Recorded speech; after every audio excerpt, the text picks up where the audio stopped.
Hello பசங்களா. So class 9ஓட question of the டேல இருக்கும். ஸோ இந்த கிளாஸ்க்கான நோட்ஸ் வேணும்னா இந்த QR கோடை ஸ்கேன் பண்ணி மறக்காம நம்மளுடைய வாட்ஸ்அப் கம்யூனிட்டியில ஜாயின் பண்ணிக்கோங்க. உங்களுக்கான நோட்ஸ் கிடைச்சிடும். ஓகே, ஸோ இது ரொம்ப ரொம்ப ரொம்ப ரொம்ப இம்பார்ட்டன்ட் கொஸ்டின். ஸோ 11th இருந்து 12th வரைக்கும் நிறைய இடத்துல இந்த கொஸ்டின்ஸ் உங்களுக்கு வந்துகிட்டே இருக்கும். ஸோ இந்த கொஸ்டின் என்னன்னு பாத்தீங்கன்னா, ஒரு கிராஃப் கொடுத்துட்டாங்க. இந்த கிராஃப் எந்த கிராஃப்னு பாத்தீங்கன்னா வெலாசிட்டி வெர்சஸ் டைம் கிராஃப் கொடுத்துட்டு நம்ம கிட்ட கொஸ்டின்ல என்ன கேட்டிருக்காங்க அப்படின்னா, they asked to find the distance and displacement அப்படிங்கறது தான் கேட்டிருக்காங்க. சோ இது எப்படி கால்குலேட் பண்ணலாம் நான் சொல்றேன். ஃபர்ஸ்ட் நீங்க என்ன பண்ணணும்னா, இந்த கிராஃப்ல வந்து இந்த டாட்ஸ் வச்சிருக்கிறத தனித்தனியா எடுத்துக்கணும். So this is the 1, this is the 2, this is 3, this is 4 and 25 seconds வரைக்கும் கால்குலேட் பண்ண போறோம். 5 மொத்தம் 5 கிராஃப் இருக்கிற மாதிரி கன்சிடர் பண்ணிக்கலாம். இப்போ ஒவ்வொன்னோட ஏரியா கால்குலேஷனை நம்ம பார்க்க போறோம். ஸோ ஏரியா கால்குலேஷன் எப்படி பார்க்கலாம்னு சொல்றேன். ஸோ ஃபர்ஸ்ட் நான் 1 எடுத்துக்கிறேன். அந்த 1 பாத்தீங்கன்னா it seems like as a triangle. So 1 பாருங்க, நல்லாவே உங்களுக்கு தெரியும் ட்ரையாங்கிள் மாதிரி இருக்கு. அப்ப இந்த 1ஓட ஏரியா ஃபார்முலாவை நான் கால்குலேட் பண்ண போறேன். ஸோ 1ஓட area formula that is half into then breadth into height. அந்த breadth பாத்தீங்கன்னா 5 and height பாத்தீங்கன்னா 10. when we cancel this 5, therefore this is a 25 கிடைச்சிருச்சு. அதுக்கு அடுத்து செகண்ட் ஒன்னோட ஏரியா கால்குலேஷனுக்கு போறேன். ஸோ செகண்ட் ஒன்னோட ஏரியா பாத்தீங்க அப்படின்னா அது வந்து ஸ்கொயரா ரெக்டாங்கிளான்னு டவுட் இருக்கிறவங்க இதோட டிஸ்டன்ஸும் செக் பண்ணி பாத்தீங்கன்னாவே ஸ்கொயரா ரெக்டாங்கிளான்னு தெரிஞ்சிடும். ஸோ 5ல இருந்து 10னா பேலன்ஸ் 5 தான் இருக்கும். சப்ராக்ட் பண்ணுவோம். 10 minus 5. ஸோ 5 இருக்கும். இங்க அதே மாதிரி ஹைட் போகும்போது மேக்ஸிமம் ஹைட் தான் பொசிஷன்ல எடுக்கணும். So this is a 10. அப்போ இந்த இடத்துல பாத்தீங்கன்னா I will get L cross Bங்கிற மாதிரி 5 cross 10 is equal to 50 எனக்கு கிடைச்சிருச்சு. இப்போ நான் என்ன பண்ண போறேன், தேர்ட் ஒன்னோட ஏரியா கால்குலேட் பண்ண போறேன். தேர்ட் ஒன் தான் கொஞ்சம் கவனமா இருக்கணும். ஏன்னா உங்களுக்கு இது ஒரு என்ன ஷேப் அப்படின்னு தெரியணும். இது ஒரு ட்ரெபேசியம். ஸோ ட்ரெபேசியமோட ஏரியா ஃபார்முலா கால்குலேட் பண்ணணும்னா you have to go for half 15 minus 10 into இதோட ஹைட் நீங்க கான்செப்ட்ல எடுக்கணும். So that is 10 plus 20.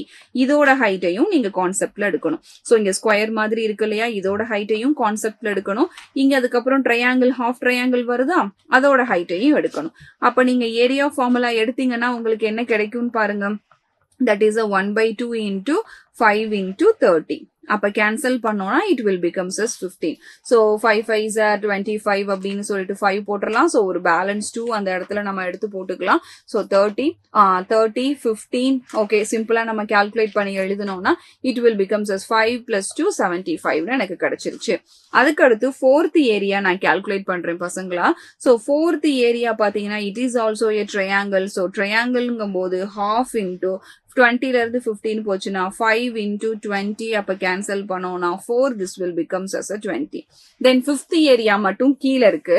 But அதையும் நான் ட்ரையாங்கிள்னு தான் எடுக்க போறேன். ஸோ ட்ரையாங்கிள்னு எடுத்து அதோட தான் நான் கால்குலேட் பண்ணேன் அப்படின்னா I will get the area formula for the fifth one, that is a half into 5 into கீழே இருந்தனால அதோட வேல்யூ பாருங்க -20. So minus 20. So cancel பண்ணா -10 கிடைக்கும். therefore -50 meter. இப்ப டிஸ்டன்ஸுக்கும் டிஸ்பிளேஸ்மெண்ட்டுக்கும் இடையில இருக்கக்கூடிய டிஃபரன்ஸை பாருங்க. ஸோ டிஸ்பிளேஸ்மெண்ட் அப்படின்னு நம்ம கால்குலேட் பண்ணோம்னா, டிஸ்பிளேஸ்மெண்ட்ல மேல பாசிட்டிவ் சைட்ல இருக்கிறவங்கள பாசிட்டிவாவும் கீழே நெகட்டிவ் சைட்ல இருக்கிறவங்கள நெகட்டிவாவும் அப்படியே வச்சுக்கணும். எதுக்காகவும் வெயிட் பண்ண தேவையில்லை, சிம்பிளா அப்படியே வச்சுக்கலாம். அப்ப மேல இருக்கிற எல்லாத்தையும் ஆட் பண்ணிட்டு கீழே இருக்கிறவங்க நெகட்டிவ்ல இருந்தா என்ன பண்ணணும், அவங்கள சப்ராக்ட் பண்ணணும். அங்கதான் டிஸ்டன்ஸ் அண்ட் டிஸ்பிளேஸ்மெண்ட் உங்களுக்கு ஒரு ரோல் பிளே பண்ணுது. அப்போ நான் என்னோட வேல்யூஸ் எல்லாமே நான் எடுத்துக்கிறேன். என்னோட வேல்யூஸ் எல்லாம் என்னென்னு சொல்லி பாத்தீங்கன்னா 25 ஃபர்ஸ்ட் கிடைச்சது, அடுத்து 50, அடுத்து 75, அடுத்து இன்னொரு 50. ஆனா இன்னொரு எதுல கிடைச்சது -50. சோ இது எல்லாத்தையும் ஆட் பண்ணோம்னா we will get 150 meter. ஆனா டிஸ்டன்ஸ் அப்படி கிடையாது. நீங்க அப் சைடு இருந்தாலும் சரி, டவுன் சைடு இருந்தாலும் சரி, என்னோட வேல்யூ வந்து எல்லாத்தையுமே ஆட் பண்றது மட்டும்தான். அப்ப நான் சிம்பிளா எல்லாத்தையுமே ஆட் பண்ணிடுவேன். சோ இந்த மைனஸ் சைனுங்கிறது வந்து எனக்கு மாடுலஸ்குள்ள நான் போட்டுருவேன். சோ எல்லாமே மாடுலஸ்குள்ள தான் வரும். So sign is doesn't matter அப்படின்னு இந்த இடத்துல ஹைலைட் பண்ணி சொல்லிடுச்சு.